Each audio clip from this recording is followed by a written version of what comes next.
Հարցս ուղղում եմ Հայաստանի Հանրապետության վարչապետին։ Պարոն վարչապետ, օրերս հայկական համալսարան այսպես կոչված կրթական կենտրոնը կազմակերպել էր հանդիպումներ Ռոբերտ Քոչարյանի եւ Սերժ Սարգսյանի հետ, քառասերունդ ներկայացուցիչների հետ։ Ուզում եմ մեր քաղաքացիներին հիշեցնել, որ Ռոբերտ Քոչարյանը եւ նրա քաղաքական ուժը 2021 թվականին այն ուժի հետ էր ուսանողների հետ հանդիպումը, որ 2021 թվականի նախընտրական քարոզարշավի ընթացքում եթերով գովազդ էին տալիս բայրակթարներով մեր զինվորների ռմբակոծումը։ Ռոբերտ Քոչարյանը իհարկե բավականին քննարկվող արտահայտություններ է արել այդ հարցազրույցի ընթացքում, բայց կուզեմ անդրադառնալ մեկին եւ ցանկանամ լսել ձեր մեկնաբանությունը։ Ցիտում եմ, հարցին ի պատասխան ասում է, այս պատերազմը որ եղավ, չպետք է լիներ։ Այս պատերազմը հրահրվեց մեր կողմից, հայերի կողմից, հայկական իշխանության կողմից։ Շնորհակալություն։ Շնորհակալ եմ հարցի համար Տիկին Մինասյան,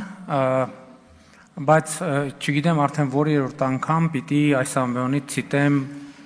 Ռոբերտ Քոչարյանի քաղաքական երկվորյակ Սերժ Սարգսյանին, որ այս ամբիոնից 2018 թվականի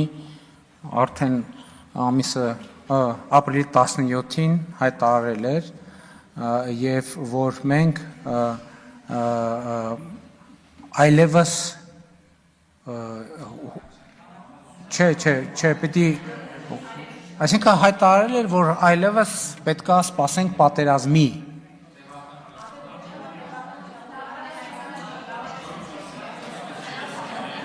Ես այնքան կարդացել եմ դուք եկեք խոսացեք, Այսինքն Սերժ Սարգսյանը այս ամբիոնից հայտարարել էր, որ բանակցային գործընթացը այլևս թևակողել է պատերազմական փուլ եւ ուզում եմ նաեւ հիշեցնել, որ 2016 թվականի 4-օրյա պատերազմը ինքը դե յուրե քաղաքականապես չի ավարտվել, դրա արդյունքում ոչ թուղթ, ոչ բան չի ստորագրվել եւ ուզում եմ հիշեցնել նաեւ, թե ինչպես այս ամբիոնից խոսել ենք, որն էր պատերազմը թույլ չտալու դրանից առաջվա Ռոբերտ Քոչարյանի մեթոդաբանությունը, մեղրին փոխել Ղարաբաղի հետ եւ այլն եւ այդպես շարունակ մադրիդյան սկզբունքներ եւ այլն եւ այդպես շարունակ բայց գիտեք այդ թեման իրականում անկեղծ եմ ասում Տիկին Մինասյան ես ոչ ձեզ ոչ էլ ազգային ժողովի մյուս падգամավորների հետ ասել եմ բանավեճ չունեմ այդ մարդկանց ասել եմ հերիքա բանի տենց կամ միամիտ երևացող լսարաններ հավաքեք ու տենց բան լուրջ դեմքով բաներ պատմեք լսեք բան ունեք ասելու էլի կրկնում եմ եկեք գնանք խոսանք ուղիղ եթերում հերիքա գնանք տենց մութ անկյուններում բան տենց առանձնացված բան ունեք խոսալու եկեք գնանք խոսանք ինչի մասին եք ուզում խոսանք Ուզում եք Ղարաբաղի բանակցությունների մասին խոսանք, ուզում եք պատերազմը հետաձգել չհետաձգելու մասին խոսանք, ինչի մասին եք ուզում խոսանք, եկեք գնանք խոսանք։ Այսինքն այդ մարդը ես ինչքան պետք է հիմա գամ ասեմ,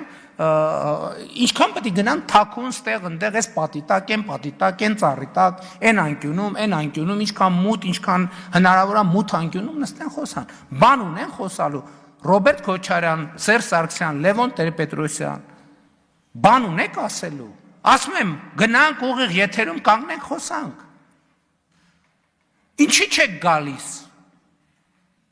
որ արձագանքեք, ինչի արձագանքեք, Վարչապետ արձագանքի ընթացքում եւս մեկ միտք եմ ուզում ձեր դատին հանձնել այսպես ասած, որը չգիտեմ տարակուսանքի առաջացնում առնվազն, այս մարդը հիշողության հետ խնդիր ունի, թե լավ կարողանում է մանիպուլացնել, ասում է Ռուսական զորքը այնտեղ կանգնած նկատի ունի Լեռնային Ղարաբաղը 2000 հոգի անվտանգությունն է պահում ու ված չէին անում իրենց ֆունկցիաները մինչև մի պահ այդ ընթացքում Հայաստանի ղեկավարը գնում է Պրահա եւ ասում է ընդունում եմ Ադրբեջանի կազմում ու ռուսների հետ չել բանակցում տեղակել չի պահում ու ըստ էության դրանով Ռուսաստանին որպես միջնորդ այդ միջնորդի աթոռը տակից վերցնում է Հիմա ուզում եմ հասկանալ, իրապես հիշողությունն է խնդիրներ առաջացնում արդեն, թե զուտ վարժ ստել գիտի։ Գիտեք, ես այդ իրադրության մասին էլ այս ամբիոնից գոնե մի քանի անգամ խոսել եմ։ Ես խոսել եմ այն մասին, որ դրան նախորդող շրջանում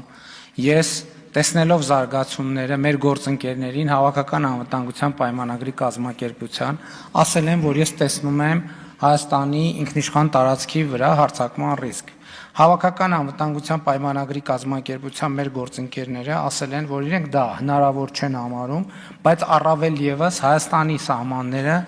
իրենց համար կարմիր գիծ են։ Երբ որ տեղի է ունեցել 2022 թվականի սեպտեմբերյան պատերազմը, երբ որ Հայաստանի տարածք ներխուժում է տեղի ունեցել, ընդ որում դա առաջինը չի եղել։ Եկեք վերադառնանք, դրանից առաջ եղել է 2021 թվականի նոյեմբերի իրադարձությունները, դրանից առաջ եղել է 2021 թվականի մայիսի իրադարձությունները։ Ես այդ երկխոսությունը, ես ձեզ ուղիղ եմ ասում, համարել եմ Հայաստանի Հանրապետության համար անհարգալից, եւ ես այո որոշում եմ կայացրել, որ Հայաստանի կառավարությունը պետքա ճանաչի Հայաստանի տարածքային ամբողջականությունը, Հայաստանի Հանրապետության տարածքային ամբողջականությունը։ Նրանք, ովքեր մինչև հիմա չեն արձանագրել, թե ինչ է տեղի ունեցել 2022 թվականի հոկտեմբերի 6-ին, պետքա նորից վերադառնամ եւ արձանագրեմ 2022 թվականի հոկտեմբերի 6-ին, ինչքան դա աբսուրդ հնչի, Հայաստանի վարչապետը ճանաչել է Հայաստանի Հանրապետության տարածքային ամբողջականությունը, այո, նաեւ հարևանների տարածքային ամբողջականությունը, որովհետեւ մեր երկրի տարածքային ամբողջականությունը պարփակված է մեր հարևանների տարածքային ամբողջականությամբ։ Իսկ եթե Լևոն Տեր-Պետրոսյանը, Ռոբերտ Քոչարյանը, Սերժ Սարգսյանը այս մտքի հետ բանավեճ ունեն, ուղիղ եթերում հրավիրում եմ, շարունակում եմ նրանց հրավիրել բանավեճի։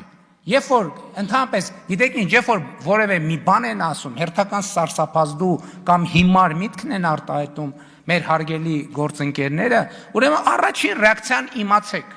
Եկեք ձեր խելոք, հիմար, իմաստուն, ոչ այդքան մտքերը հավաքեք, եկեք կանգնենք։ Ընդ որում տեսեք, չէ, ազնիվ բան եմ, չառաջարկում, մեկը ընդդեմ